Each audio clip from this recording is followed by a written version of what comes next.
Hello everyone, welcome back to the next video of intermediate algorithm scripting series. The problem name is a steamroller.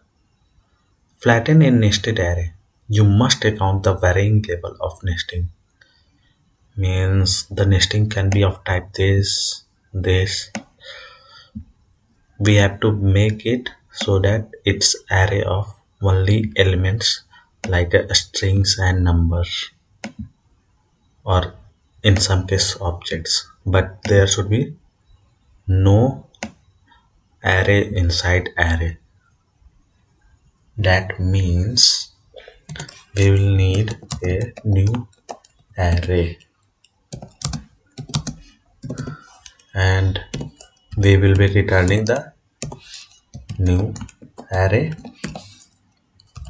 Now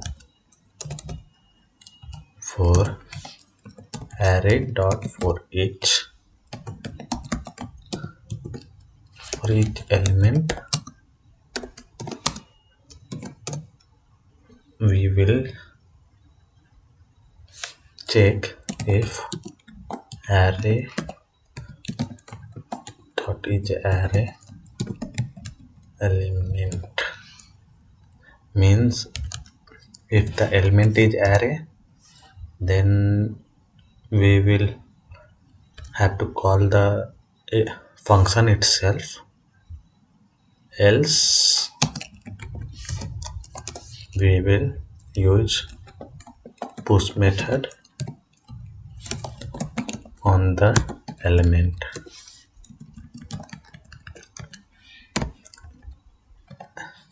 Here also we will use push method on the return from a steamroll array.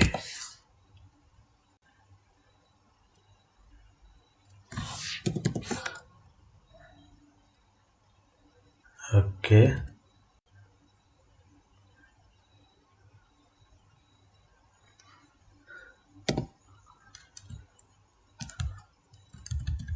Steamroll array, and we will have to pass the element here. So once again, for each element of the array, we will be checking if the element is an array. If it is, then we will calling this function, and the return we receive will be pushed into the new array. And if it is only element, not array, then this one will run. Let's run the test, and it's successful. Download my solution, and thanks everyone for watching. See you in the next video. Till then, bye bye.